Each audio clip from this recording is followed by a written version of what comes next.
Greetings and salutations, my lovelies! Bardic Kitty here, bringing you another art video! Yay! This one's going to be a little shorter and simpler just because, as you can see, or, well, not necessarily shorter, but it's still going to be simpler. Because as you can see, I already have line work done, and this will just be me coloring this character concept. Alright, my head will get in the way quite a bit, and I apologize for that, mainly in just a couple of places I'll, be leaning in to try to do details stuff, so sorry for that in advance. And so let me just tell you a bit about this character. So I created this kind of as a combination thing, as he was going to be my first Inktober, but then, I didn't actually get to him for quite a while. Inktober has been going not so well for me. I've gotten the sketches done every day, but aside from this, I've not done any ink, and it's 11 days in. Oops. Anyway, so, also, I'm in a little art community on Facebook, and this is for the weekly challenge for last week that was extended into this week because everybody else was also busy. The concept was that we were given a short list of odd names, and one of the ones I was given was, that's Snookum, by the way. Snookums, she's my little baby. She's been really needy lately.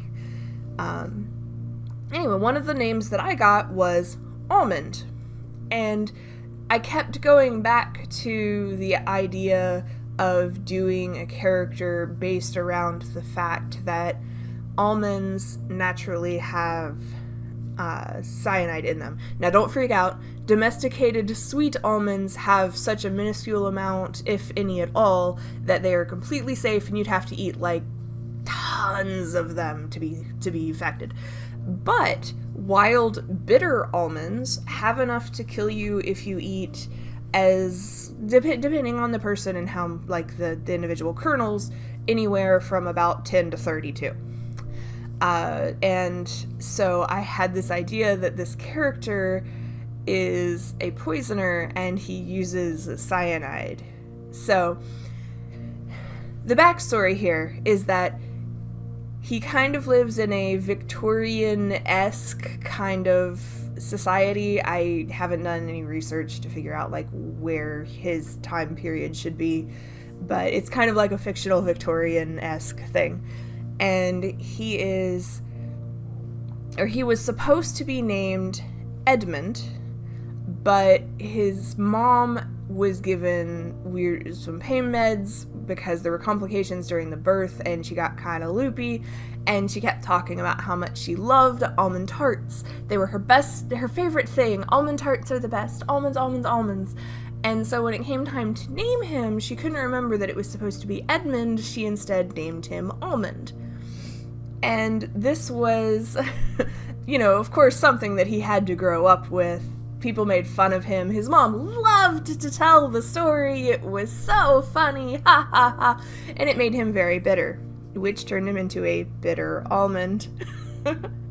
Yeah, I'm horrible. I like puns and wordplay. Anyway, so he ended up becoming a killer, and he uses poisons, but he's such a put-together, wonderful young man who, has, is from a good family, and so nobody really suspects him, is kind of the concept in my head. There's not actually a story. There will probably never actually be a story, but this is kind of, what I've come up with.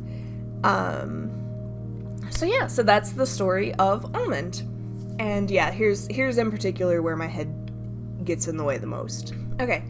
As for design choices and everything, I wanted him to have a slightly rough look, but also still be obviously of a higher class and very well put together. So his hair is slightly unkempt in the front, just in the way that there's the bangs kind of stick up, and he's got just one or two places where there's some little hairs sticking out. And he's wearing the nice suit, but it's a little bit rumpled looking in the way that I've done the folds. So he's high class, but maybe a little wild. And again, bitter almonds are usually wild grown, which is why you should never pick and eat almonds that are just randomly growing unless you know for sure what they are. So yeah,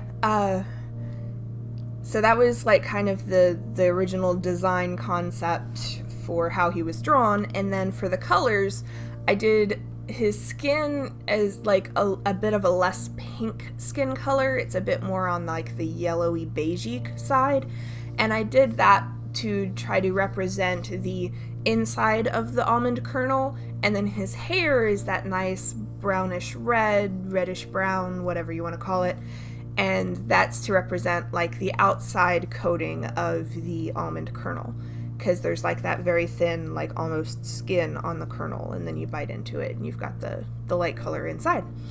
So that was easy enough, you know, that kind of wrote itself. And then I had some trouble deciding what to do about his clothing design. And originally I was planning to do just kind of a standard like dark gray / black, like just a dark fine looking suit.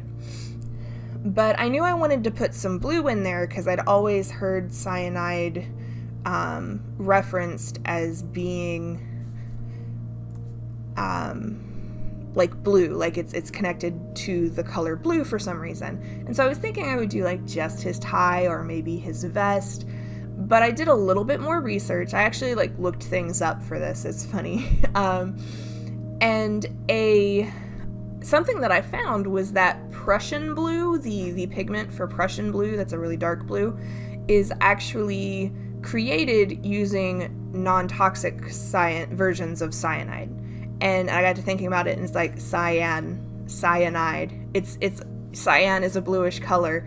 So I decided to just go the whole way, and he's got a blue suit.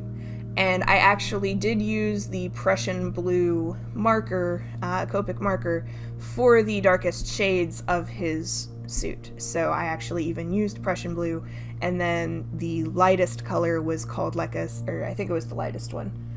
No, it was the mid-tone was a cyanine blue. So I don't know, I just thought that was kind of neat. Anyway, and so that is my design. You can't really see it because it's very small detail, but all of his buttons have little almond shapes on them. I tried to make his eyes kind of almond shaped, and there's an inlay of an almond that I'm coloring right this second on the inside of the stopwatch. And what I kind of figure is that probably is like pushed up and out and is visible on the outside as well. And that is Almond, and it's about done coloring. I'm just going to let the music finish it up. Thank you very much, as always, for watching. I love all of you, and I will see you again next week. Bye-bye!